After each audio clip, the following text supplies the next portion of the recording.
Halo, dalam video ini saya akan menjawab pertanyaan apakah Ulefone Armor X12 masih layak dibeli pada tahun 2025?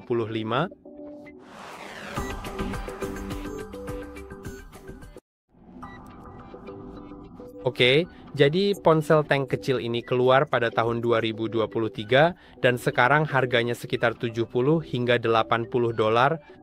Jadi ya itu murah. Dan itu terlihat. Namun nilai jual utamanya bukanlah spesifikasinya, melainkan ketahanannya. Seperti yang tersirat dalam namanya, ia benar-benar dibangun seperti biasa. Dan jika kamu benar-benar menginginkan sesuatu yang tangguh, nah, disitulah keunggulannya. Untuk hal lainnya tidak begitu. Mari kita mulai dari perangkat lunaknya.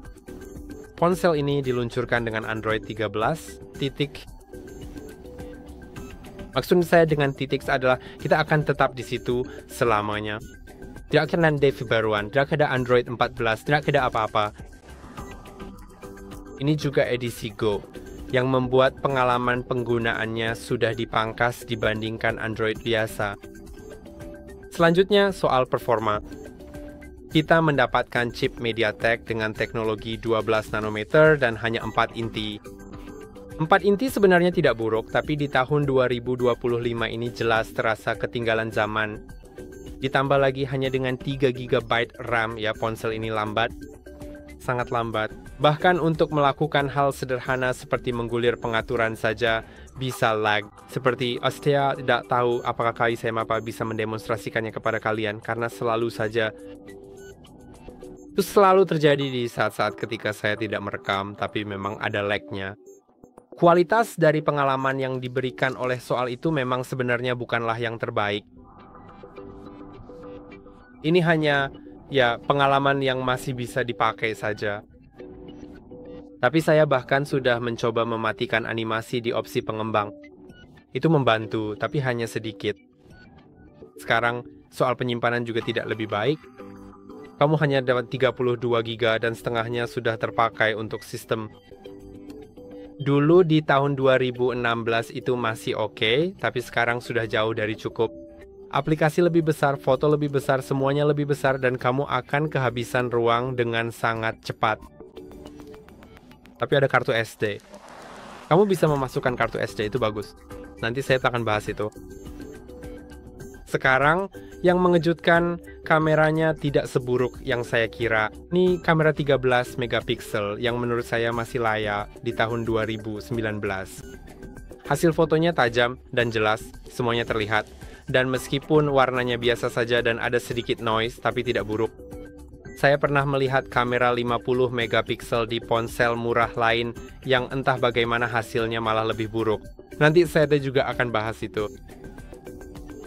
Baterai adalah area lain di mana ponsel ini terlihat lebih baik daripada kenyataannya. Kamu mungkin mengira kapasitasnya besar karena bodinya tebal, tapi ternyata hanya 4860 mAh.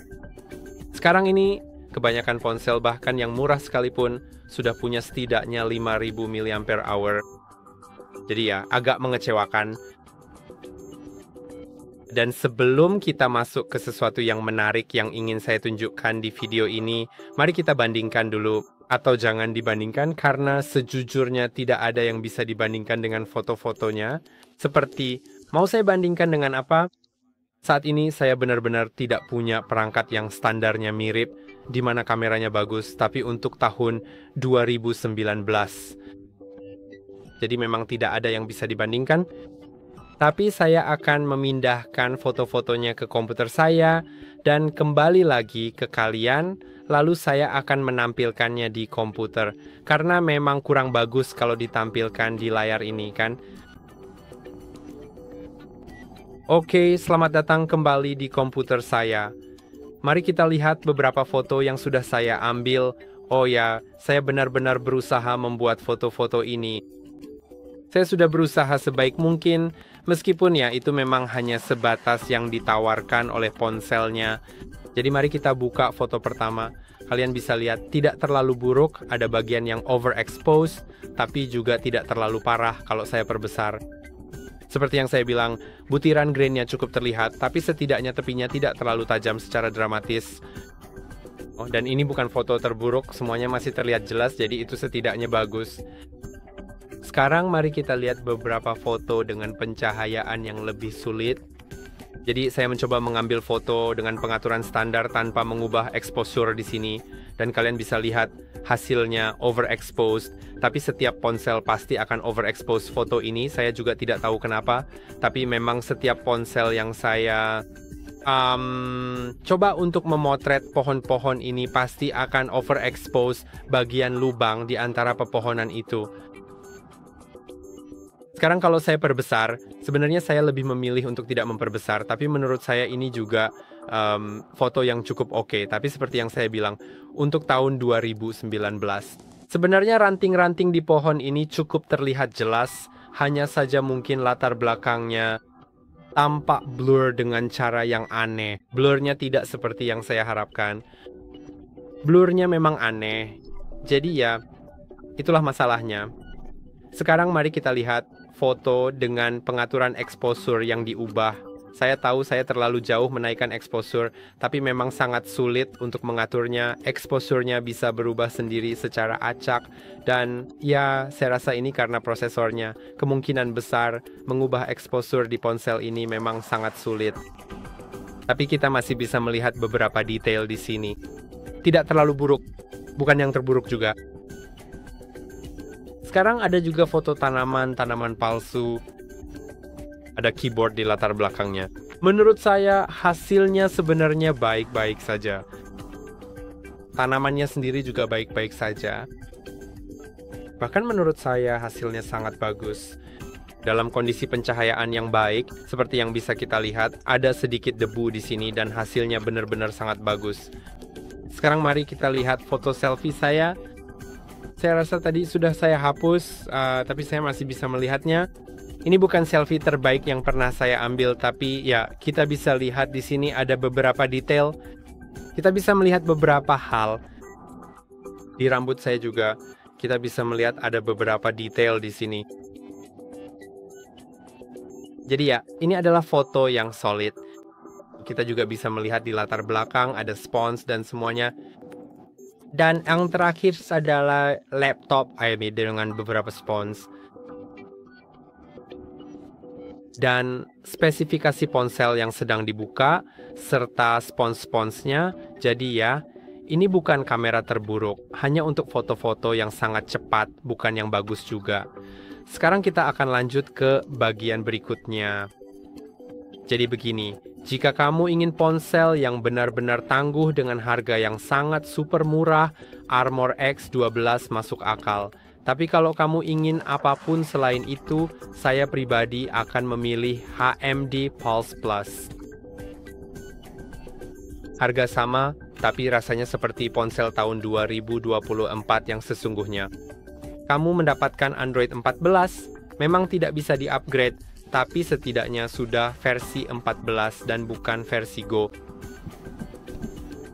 Sekarang juga sudah pakai prosesor octa-core. Teknologinya sama, 12 nanometer, tapi setidaknya octa-core, jadi itu bagus. Penyimpanan 128 GB, menurut saya itu sudah layak. Kamera 50 megapiksel, pemindai sidik jari, baterai 5000 mAh, dan layar yang lebih besar, 6,6 inci. Intinya, ini adalah ponsel yang benar-benar bisa digunakan untuk aktivitas sehari-hari. Juga, kembali ke layar, perlu disebutkan bahwa Ulefone Armor X12 hanya berukuran 5,35 inci yang cukup kecil. Dibandingkan dengan iPhone 14 saya, kita jelas bisa melihat perbedaannya. Jadi ya, dan iPhone 13 sendiri cukup kecil menurut standar saat ini. Tentu saja apapun yang Anda sukai, tetapi saya pikir ponsel ini terlihat cukup besar, seperti memiliki baterai yang sangat besar di dalamnya, tetapi sebenarnya tidak. Sekarang, Ulefone memiliki satu keunggulan selain konstruksinya yang kokoh.